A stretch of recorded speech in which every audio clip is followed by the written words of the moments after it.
ಹುಣಸೇಕಟ್ಟೆ ಗ್ರಾಮದಲ್ಲಿ ಆಹಾರ ಅರಸಿ ಬಂದ ನವಿಲುಗಳಿಗೆ ಆಹಾರ ನೀಡುವ ಮೂಲಕ ರೈತ ಮುಖಂಡರು ಮಾನವೀಯತೆಯನ್ನ ಮೆರೆದಿದ್ದಾರೆ.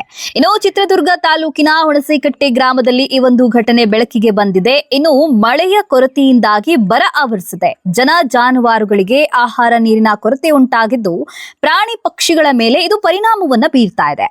ಇತ್ತ ಚಿತ್ರದುರ್ಗ ಜಿಲ್ಲೆಯ ಹುಣಸೇಕಟ್ಟೆ ಸೇರಿದಂತೆ ಅಕ್ಕಪಕ್ಕ ಗ್ರಾಮಗಳಲ್ಲಿ ಮಳೆಯ ಕೊರತೆಯಿಂದಾಗಿ ಅಡವಿಗಳಲ್ಲಿ ಆಹಾರದ ಕೊರತೆ ಉಂಟಾಗಿದ್ದು ನೀರಿಗೂ ಹಾಹಾಕಾರ ಉಂಟಾಗಿದ್ದು ಪ್ರಾಣಿ ಪಕ್ಷಿಗಳು ನಲುಗಿ ಹೋಗಿವೆ. ಇನ್ನು ಗ್ರಾಮದ ರೈತ ಮುಖಂಡ ಕಾಂತರಾಜ್ ಅವರ ಜಮೀನಿಗಿಂದು ಆಹಾರ ಅರಸಿ ಬಂದ ನವಿಲುಗಳಿಗೆ ಆಹಾರ ನೀರಿನ ವ್ಯವಸ್ಥೆ ಮಾಡುವ ಮೂಲಕ ಕಾಂತರಾಜ್ ಅವರು ಮಾನವೀಯತೆಯನ್ನ ಮೆರೆದಿದ್ದಾರೆ. ಅಷ್ಟೇ ಅಲ್ಲದೆ ಆಹಾರದ ಕೊರತೆಯಿಂದಾಗಿ ನವಿಲುಗಳು ಅಕ್ಕಪಕ್ಕದ ಜಮೀನು ತೋಟಗಳಿಗೆ ಬರ್ತಾ ಇವೆ. ಹಬ್ಬದ ರೀತಿಯಲ್ಲಿ ರೈತರು ನವಿಲುಗಳಿಗೆ ಆಹಾರ ಪೂರೈಕೆ ಮಾಡಿದ್ದು ಅರಣ್ಯ ಇಲಾಖೆ ಈ ಬಗ್ಗೆ ಗಮನ ಹರಿಸಿ ಅರಣ್ಯ ಪ್ರದೇಶಗಳಲ್ಲಿ ಕೃತಕ ಗುಂಡಿಗಳನ್ನ ನಿರ್ಮಿಸಿ ಆಹಾರ ಹಾಗೂ ನೀರಿನ ವ್ಯವಸ್ಥೆ ಮಾಡುವಂತೆ ರೈತ ಮುಖಂಡ ಕಾಂತರಾಜ್ ಅವರು ಮನವಿಯನ್ನ ಮಾಡಿದ್ದಾರೆ. ಹುಣಸೇಕಟ್ಟೆ ಗ್ರಾಮದಲ್ಲಿ ಅಡವೆಯಲ್ಲಿ ಹಳ್ಳ ಕೊಳ್ಳದಲ್ಲಿ ಎಲ್ಲಿ ಸಹ ನೀರಿರುವುದಿಲ್ಲ. ಕೆರೆಯಲ್ಲಿ ಈ ನವಿಲುಗಳು ಸಹ ಈಗ ನೋಡ್ತಾ ಇದ್ದೀರಿ, ಇವು ಸಹ ಊರತ್ರ ಬರ್ತಾ ಇದ್ದಾವೆ. ನವಿಲುಗಳು ಅವಕ್ಕೆ ಕುಡಿಯೋದ ನೀರು ಆಹಾರ ಅಡವಿಯಲ್ಲಿ ಸಿಗದಕ್ಕೋಸ್ಕರ ಬರ್ತಾ ಇದ್ದಾವೆ.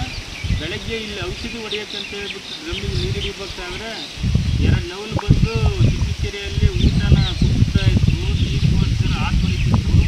ಆ ಡ್ರಮ್ನಲ್ಲಿ ನೀರು ಹಿಡಿದ ಡ್ರಮ್ನಲ್ಲಿ ಆ ನೀರನ್ನ ಸಹ ಕುಡಿಸಿ ಅಡಿಕೆ ಮಟ್ಟೆ ಕೊಯ್ದು ಅದರಲ್ಲಿ ಅನ್ನ ಹಾಕಿಬಿಟ್ಟು ಬಾಳೆದೆಲೆ ಹಾಕಿಬಿಟ್ಟು ಅಡಿಕೆ ಮಟ್ಟೆಯಲ್ಲಿ ಬಾಳೆದೆಲೆಗೆ ಅನ್ನ ಹಾಕಿ ಅವಕ್ಕೆ ಹಬ್ಬದ ರೀತಿಯಲ್ಲಿ ನಮ್ಮ ತಿಮ್ಮಜ್ಜ, ಮಾರುತಿ, ಏಕಣ್ಣ, ಮಾಂತೇಶಿ, ಜ್ಞಾನಪ್ಪ ಇವರೆಲ್ಲ ಸಹ ಅವಕ್ಕೆ ಮಾನ್ಯತೆ ಅನ್ನ ಹಾಕಿ ಮಂಡಕ್ಕಿ ಹಾಕಿಬಿಟ್ಟು ನೀರು ಕುಡಿಸಿ ಅವಕ್ಕೆ ಮಾನ್ಯತೆ ಮೆರೆದಿರುತ್ತಾರೆ. ಹುಣಸೇಕಟ್ಟೆ ಕಾಂತರಾಜ್ ಈಗಲೂ ಸಹ ಈ ಮನೆ ಮೇಲೆ ಕುಂತಿರೋದು ನೀವು ನೋಡ್ತಾ ಇದ್ದೀರಿ. ನವಿಲುಗಳು ಊರ ಹತ್ರ ಬರ್ತಾ ಇದ್ದಾವೆ. ಆಲೆ ನವಿಲುಗಳು ಅಂದರೆ ಅಡವಿಯಲ್ಲಿ ಎಲ್ಲಿ ನೀರು ಇಲ್ಲ, ನೀರಿಲ್ದಕ್ಕೋಸ್ಕರ ಈ ಥರ ಅವು ಪ್ರಾಣಿಗಳು ಇದಕ್ಕೆ ಬರ್ತದವೆ. ಹುಣಸೇಕಟ್ಟೆ ಕಾಂತರಾಜ್.